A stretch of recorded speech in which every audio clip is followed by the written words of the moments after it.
On the surface, you could say, what's this about? And people would probably say, well, it's about food. But really, it's about a lot more than that, and some of the vivid descriptions and detailed descriptions have just blown my mind so far. Gourmet number 38, Devil Athletic. Well, hello, my brothers and sisters of the hungry-ass Toriko Nation. I, of course, and as always, am Jim, here to guide you on your journey through the gourmet foods of Toriko.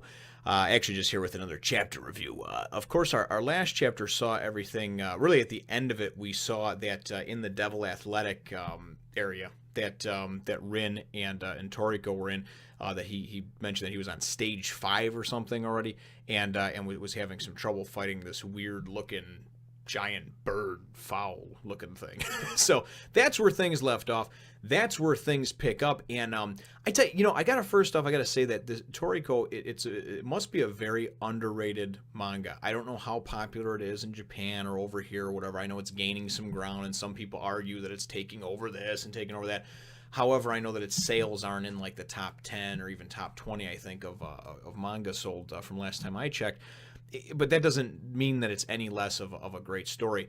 The mangaka takes great care, even at an early stage, in explaining things in such a way and coming up with these really cool ideas and for how different things work to not make it so repetitive. And I truly, for one, enjoy it. So I definitely appreciate it. So the chapter starts out, and we see that he's actually fighting this capture level 30, this giant bird Robanda. And this thing, it looks all weird. It's like skin's all crunched up in the front. It almost looks like a cyclops, but its eyes are on the side of its head. But it's just this weird, messed up looking bird. And Toriko's trying to battle it, and as he's going to hit it, all of a sudden he's like, how could it have gotten behind me that fast? And then he goes and turns and he sees like 3 more, and he's, what the hell? And this is where some of the cool stuff comes into play. He goes and he finds out, or he says that it's using mirage breath. And this mirage breath that he's using is causing his senses to get screwed up. It's putting him in a state of perpetual isolation. And then they go on to explain with pictures and even descriptions, which I really like. Perpetual isolation is a real thing. When you're driving down like a long stretch of road or in a tunnel and there's nothing to break out the monotony of it, your brain starts to kind of like almost go to sleep, and you just sort of like see the same things over and over again. And that's where they come up with that black dog theory that a lot of the truck drivers will say when they see just the lines going over and over, and people report seeing things and all kinds of different hallucinations, and your brain basically gets tricked into believing that there's shit that's there that's not there. So very cool stuff. And that's what this thing's using with its breath. It's causing Toriko to not know, his senses to be screwy and not know which one is where, right? He can't trust his sight. So anyway, so he winds up asking Rin. He says, Rin, do you have anything that can help me, get past this, to figure out, to to reclaim my senses here, to get rid of this mirage breath, right? So she's like, hold on a second, and she winds up going and pulling out this peppermint fragrance spray, which I thought was kind of cool. Oh yeah, Thunder Peppermint Fragrance. And they explain the Thunder Peppermint, and basically it's just like this really strong minty type thing, similar to like when you go and you put like a Vicks vapor rub on your child's nose, under their nose or their chest, at nighttime to kind of loosen things up. That strong menthol. This stuff is so strong, a couple of whiffs of it says it keeps you up for 5 days. But anyway, in practical circumstances, it's used for a similar thing to kind of recoup and realign your smells and that sense out of your senses. So he's just hoping for, and Rin goes in before she goes to spray him with it. She's like, gotta be careful. You don't want to take this stuff in the eyes, Toriko. You better close your eyes tight. And he's like, listen, I just need my sense of smell.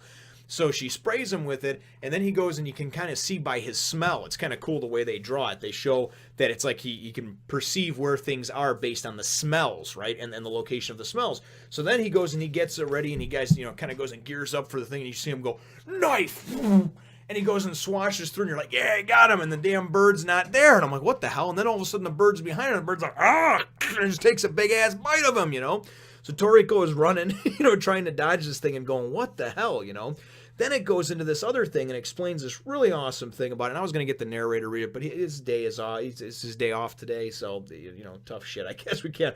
But this isolation technique is something that they were showing, like, for instance, when, like, break dancers and stuff like that, they're all dancing in unison. They'll go, and when they're done, they'll continue to do different arm motions to make it look like a stop-motion thing. It's kind of like that pop and lock type of stuff that was real popular back in the 90s. And you still see it till today, and even back when the Jackson 5 was around, you'd see it back in the 70s. So it's been around for many years, but it's a really cool technique. And what it does is it basically distracts the brain. So what this thing did was it knew that that Toriko was going to use his sense of smell, and it basically like mind fucked his smell. I mean, that's the best way of being able to put it. It deceived his smell, which was really cool because Toriko was like, what the hell do I got to do to this thing, And he's getting beat around pretty bad. Now, he even says and explains, too, about this Devil's Athletic, the Spooks Playground. That's the reason they call it the Spooks Playground. Many of these beasts and creatures use these different types of techniques, the smoke and mirrors type stuff. And they explain that it's 10 levels. Each level getting harder, and there being like a boss at the end of each level. And with these platforms that you jump onto that look like just these giant pillars sticking out of like the nothingness, the void, and you jump from platform to platform. And it's kind of like a video game, it reminds me of almost. And there's, at the end of each level, there's a boss battle. Different routes can be harder than others, Some routes can be more difficult than others. So it's kind of cool. And then all of a sudden, this Robanda is, it's coming at him again, and it's not looking good at all. And Toriko's explaining, too, in his mind during his like inner monologue and going, if I was at full strength, this wouldn't be tough, but I'm not. So, so anyway, so all of a sudden this Robanda goes to come at him or grab him or nail Rin or whatever, and all of a sudden you just see just like a flash, and this thing, get knocked back. What the hell, right? We go and we see off in the distance jumping away is Terry. Terry's ass made it here, right? Ran hundreds of miles through the White Forest, hot on Toriko and Rin's trail and scent and whatnot, and it explains too how he can mature to top speed even though he's only a couple days old, and he started out being able to run 110 kilometers per hour, which is still really fucking fast. And I guess at the end of it, like his top speed is like 170 miles or kilometers per hour that he could get to. So this is crazy. He covered obviously a couple hundred miles in a short period of time, in several hundred miles in just a few hours, and then wound up being able to sniff out and actually get to Toriko. And now if Toriko hadn't gone and kind of cleared the beast of the White Forest, that might have slowed him down. But still, it's pretty damn impressive that this awesome sidekick wolf, freaking battle wolf of doom, made it there to help Toriko. So definitely thought that was cool when he just kind of comes in over there. And then it's kind of neat because it goes and explains to you about the Robanda, and it's like the Robanda knows that it's stronger and this and that. It's the bigger, better adversary for the, basically like it's the favorite to win against a battle wolf because it's still an adolescent and everything else.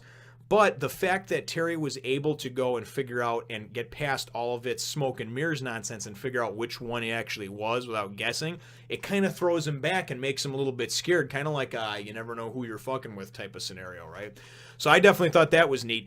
And so anyway, then the chapter ends up shortly after that. Terry goes and then jumps to another platform, right? And Toriko's like, what? But that's not the way we were going, And he's thinking, and Rin's like confused. And Toriko's like, just follow Terry. And Rin's like, what?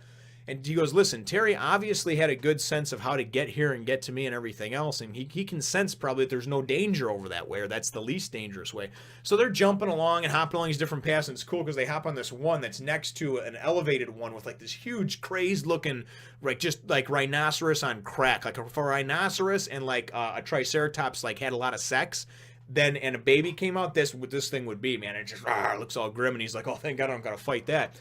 So they get through and are able to get through and get out the ass end of this Devil's Athletic, the Spooks Playground, thanks to Terry, of course. And then you go and you see, it's kind of neat because then you go and you see the aftermath in the last couple of pages. You wind up seeing the GT robot that came out of the one that looks kind of like Chewbacca, that's got all the hair camouflage covering type deal. The one that came up out of the that was near where the rock drums and everything, where it came up out of that black carpet and has been obviously hot on Terry's trailer or gotten here the whole, I don't know how much later this is, doesn't matter.